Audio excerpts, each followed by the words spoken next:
तो last year मैंने एक वीडियो बनाया था कोक स्टूडियो भारत पे, जिसमें काफी सारे कमेंट्स आए थे कि कोक स्टूडियो बांग्ला और कोक स्टूडियो पाकिस्तान के म्यूजिक को भी रिव्यू करो। तो आज के वीडियो में मैं कोक स्टूडियो पाकिस्तान के गाने पे रिएक्ट करूंगा विच इज 2 AM, जो कि हाल ही में काफी ज्यादा चल रहा है। सो लेट्स सी कि कोक स्टूडियो पाकिस्तान की जो लेगेसी है, क्या उन लोगों ने उसको बरकरार रखा है, मेंटेन करके रखा है।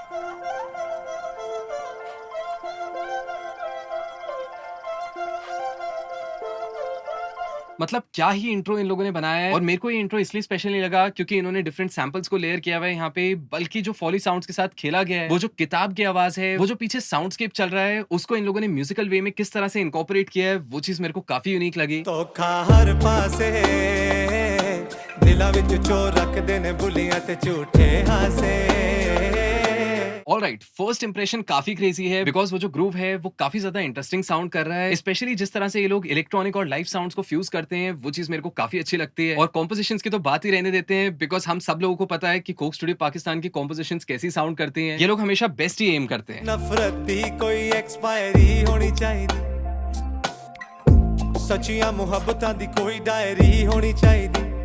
क्या बात है। अगर मैं टेक्निकली भी बात करूं, मिक्स वाइज भी बात करूं, तो मेरे को बहुत अच्छा लगा जिस तरह से इन लोगों ने रिवर्ब का यूज किया है, डिलेस का यूज किया है। इन्होंने काफी शॉर्ट रिवर्ब यूज किया है, जिस वजह से एक एक नोट हमें सुनाई दे रहा है, पीछे जो परकशंस चल रहे हैं, एक एक चीज क्लियरली ऑडिबल है। And talking about the delay, वो सिर्फ वहीं आ रही है जहां पे एक्चुअली गैप्स को भरने की जरूरत है, थोड़ा सा इंटरेस्टिंग बनाने के लिए गाने को। प्यार ते रह गया है बस गिव एंड टेक, दिलां दी सौदेबाजी बन गया के इत्ते शक्लां ने सोहणियां पर दिल सारे फेक। मतलब साउंड्स सो इंटरेस्टिंग। इन लोगों ने कहीं ना कहीं 2 वोकल सैंपल्स पीछे यूज किए हुए हैं। एंड अगर आप लोगों ने नोटिस किया हो, पीछे जैसे ही ये सेक्शन शुरू होता है तो सबसे पहले एक वोकल सैंपल है, एक वोकल चॉप जैसा इफेक्ट है जो कि चल रहा होता है। कर देसी लो जिस मत पर सिर तते मार देसी लो, यारा चले गए ने ओ दीवाने बुझ गए सारे ओ परवाने। एंड जैसे ये वाली लाइन खत्म होती है, वैसे ही एक और सैंपल इंट्रोड्यूस होता है जो कि और ज्यादा इंटरेस्टिंग बनाता है इसके म्यूजिक को। प्यार एक जोक ज़हन च रखा ना मैं गल करा स्ट्रेट, प्यार ते रह गया है बस गिव एंड टेक, दिलां दी सौदेबाजी। क्या बात है। ऑलरेडी सिर्फ 1.5 मिनट हुआ है इस गाने को सुनते हुए एंड मेरे को ये गाना बहुत पसंद आ गया है। बट लेट्स सी कि इन लोगों ने जो 5 मिनट का गाना बनाया है, क्या हम इसको पूरा सुन पाते हैं, बिकॉज आज की डेट में आर्टिस्ट इतने लंबे गाने नहीं बनाते हैं बिकॉज ऑडियंस का जो रिटेंशन स्पैन है वो काफी कम हो चुका है। लेकिन स्टिल अगर ये लोग इतने लंबे गाने बना रहे हैं तो शायद इनके अंदर कॉन्फिडेंस तो है कि उन्होंने कुछ डिफरेंट किया होगा। सो लेट्स सी, आगे सुन के देखते हैं इसको। टके दी ना रही कीमत जान दी इस दुनिया ते किवें मैं यकीन करा, घुमदा शैतान पाके खल इंसान दी। ऑलराइट, मैंने एक चीज रियलाइज की कि बीट जो है उस पे इन्होंने एक हाई कट डाल दिया, वो इंटरेस्टिंग फ्लेवर लाने के लिए, वो एक ब्रेक का सेंस इंट्रोड्यूस करने के लिए। लेकिन एक चीज है जो मेरे को कंफर्म करनी है कि क्या टाइमिंग भी चेंज हुई है ड्रम पैटर्न की, बिकॉज यहाँ पे जो हमारा ड्रम ग्रूव है वो काफी ज्यादा सूदिंग साउंड कर रहा है, काफी मतलब लेड बैक साउंड कर रहा है as compared to the previous groove. And मेरे को लगता है सिर्फ हाई कट से तो वो चीज अचीव नहीं हो सकती। रूहां वाले प्यार जड़े कर देसी लो जिस मत पर सिर तते मार देसी लो सांदी स्टार शाह। Alright, pretty nice. इन लोगों ने एक्चुअली कुछ नोट्स हटा दिए उस ड्रम ग्रुप से, जिस वजह से ऐसा लग रहा है कि स्पीड आधी हो गई, तो वो चीज भी मेरे को काफी इंटरेस्टिंग लगी। ऑल्दो वो जो चीज है वो बहुत ज्यादा एक्सेप्शनल नहीं है, but it all comes down to कि जो आर्टिस्ट हैं, जो कंपोजर हैं, जो म्यूजिक प्रोड्यूसर है, वो उसको किस तरह से डालते हैं अपने गाने में। एंड यहाँ पे मैं कहना चाहूंगा कि वो मूव काफी सही वर्क किया। हर पासे दिला विच चोर रख देने बुलियां ते झूठे हासे। ऑलराइट, फिर से इनका कैची सा हुक आ गया है एंड आई थिंक ये बहुत ही अच्छा डिसीजन है अरेंजमेंट का, बिकॉज वो हुक को बार बार रिपीट करना थोड़ा सा आपके माइंड में इसकी मेलोडी को छोड़ देता है। सो लेट्स चेक आउट, देखते हैं हुक के बाद इन्होंने क्या किया है।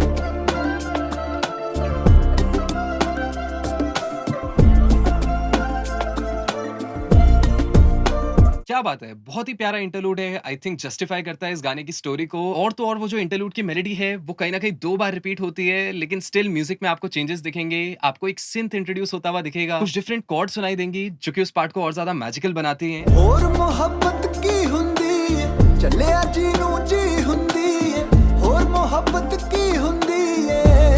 क्या बात है, व्हाट अ मूव। जहां पे मेरे को लग रहा था कि कैसे ये लोग 3 मिनट के ऊपर ले जाएंगे इस गाने को, मुझे लगा वापस से हुक आएगा इंटरलूड के बाद एंड समहाउ ये लोग उसको एंड कर देंगे। यहाँ पे बहुत ही अच्छा डिसीजन था एक नए वोकलिस्ट को इंट्रोड्यूस करना। एंड ऐसा नहीं है कि सिर्फ एक नए सिंगर आए और लिरिक्स बदले हैं, बल्कि कहीं ना कहीं कॉम्पोजिशन भी चेंज हुई है। उस सिंगर की टोनालिटी में इतना दर्द है कि कहीं ना कहीं मेरे को लगता है कि इस गाने को अपलिफ्ट कर दिया है सेक्शन ने। एंड एज ए लिसनर मेरी एंटिसिपेशन और बढ़ गई है कि इस गाने में और क्या आने वाला है आगे। यार सजन हुण मैं की दस्सां आखिर उल्फत की हुंदी है, और मोहब्बत की हुंदी है। सेम चीज ये लोग बहुत खूबसूरती के साथ करते हैं कि चाहे एक नॉर्मल जनता सुने इनके गाने को या चाहे एक म्यूजिक प्रोड्यूसर सुने, मिक्सिंग इंजीनियर सुने, वो कुछ ना कुछ लेके ही जाएगा इन गानों से। बिकॉज अगेन ये वाली जो लाइन है, ये वाली जो कॉम्पोजिशन है, ये जो ट्यून है पर्टिकुलर, ये 2 बार रिपीट हो गई इस सिंगर की आवाज में, लेकिन स्टिल इन लोगों ने म्यूजिक को सेम नहीं रखा है पीछे लूप पे। म्यूजिक में अगर आप फील करें तो कुछ तो एडिशन हुआ है, कुछ एम्बियंस ऐड हुई है, जिस वजह से वो पार्ट जो है वो और ज्यादा फुलफिलिंग साउंड कर रहा है।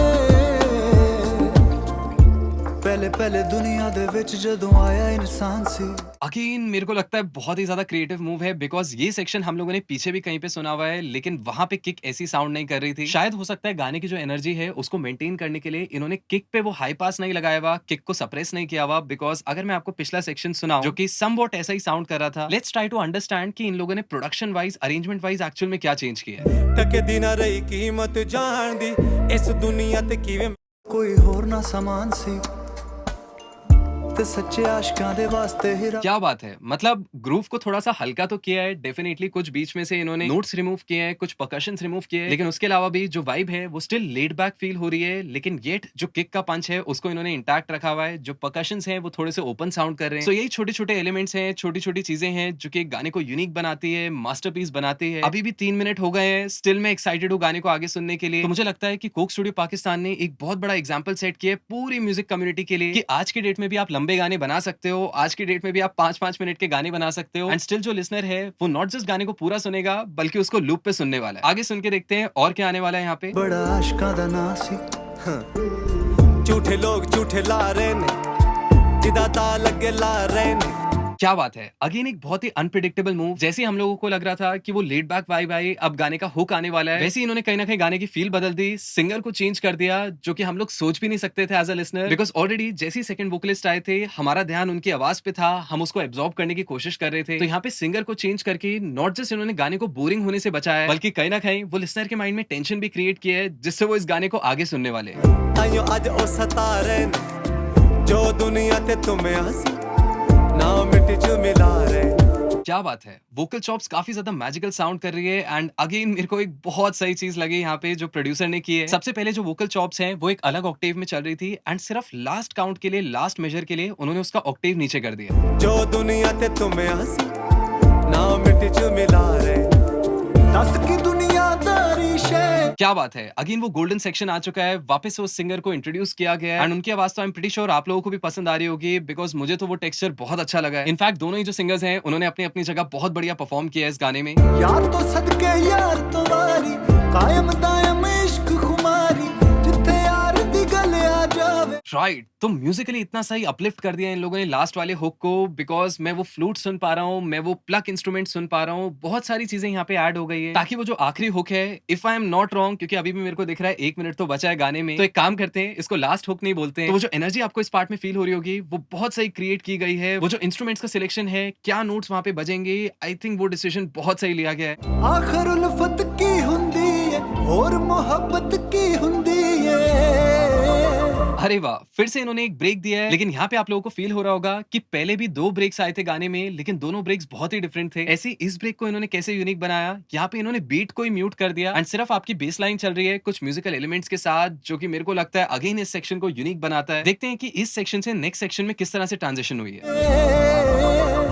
तो हर पासे दिला विच चोर रख देने बुलियां ते। क्या बात है, प्रीटी गुड स्टफ। यहाँ पे आप लोग फील कर सकते हैं कि छोटे छोटे एलिमेंट्स ऐड किए गए हैं, चाहे मैं राइजर्स की बात करूं, चाहे मैं सिंबल्स की बात करूं, चाहे मैं इवन वोकल चॉप्स की बात करूं, वो जो वोकल एम्बियंस इन लोगों ने क्रिएट किए जो पीछे चल रही है म्यूजिक में, उस सब की वजह से ये सेक्शन काफी ज्यादा अपलिफ्ट हो चुका है। एंड लेट्स जस्ट सी इसके बाद किस तरह से गाना कंक्लूड होता है।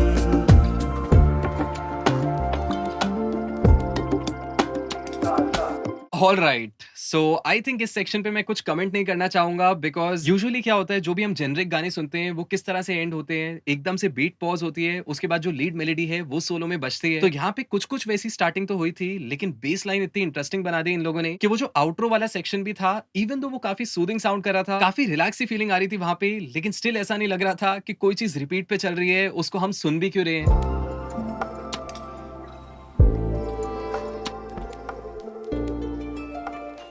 वो एम्बियंस जो इन लोगों ने क्रिएट किया हुआ है, जो छोटे-छोटे एलिमेंट्स डाले हुए हैं, मुझे लगता है वो ही इस गाने को बहुत यूनिक बनाता है। सो ऑल इन ऑल मेरे को लगता है कि कोक स्टूडियो पाकिस्तान ने वो लेगेसी हमेशा से मेंटेन करके रखी है। चाहे मैं इनके 8-10 साल पुराने गानों की बात करूँ, चाहे मैं आज के गानों की बात करूँ। लास्ट ईयर भी पसूरी इतना हिट हुआ था, लेकिन उस टाइम मैं उसको कवर नहीं कर पाया था। बट क्योंकि इस बार आप लोगों की डिमांड थी, आप लोग चाहते थे कि मैं ऐसे गानों को चैनल पे कवर करूँ। प्लस मेरे को एक बहुत मेजर रीजन भी मिल गया था, एक पर्पस भी मिल गया था इसको शेयर करने का। मैं इस चीज को बाहर लाना चाहता था कि आज के डेट में भी आप इतने लंबे गाने बना सकते हैं बिना टेंशन लिए कि लोग तो रील स्क्रॉल करते हैं, लोगों का ज्यादा रिटेंशन नहीं है, वो ज्यादा देर तक म्यूजिक नहीं सुन सकते। रादर देन ड्यूरेशन को छोटा करना, आप कॉम्पोजिशन को इंटरेस्टिंग क्यों नहीं बनाते हो? आई नो उसमें मेहनत थोड़ी सी ज्यादा लगती है, लेकिन इनकेस अगर आप लोग लेगेसी छोड़ना चाहते हो तो डेफिनेटली आपको कुछ ऐसा करना पड़ेगा जो कि 0.1% लोग कर रहे हैं, जैसे कि रहमान साहब हो गए, कोक स्टूडियो पाकिस्तान हो गया, या फिर अगर मैं कोक स्टूडियो बांग्ला की भी बात करूं, वो लोग इतना अच्छा म्यूजिक बना रहे हैं, इतना अच्छा एफर्ट डाल रहे हैं अपने गानों में, और उनको सुन के पता भी चलता है कि उसके पीछे कितनी मेहनत लगी है। ये जो गाने हैं ये 2-2 दिन में नहीं बनते हैं, इनके लिए टाइम लगता है, प्रिपरेशन लगती है, और सबसे इंपॉर्टेंट चीज अच्छे इंटेंशंस लगते हैं। सो आई होप आप सब लोग कुछ ना कुछ नया लेके जाओगे इस वीडियो से और कुछ नई चीजें अपने म्यूजिक में इंप्लीमेंट करोगे। All the very best.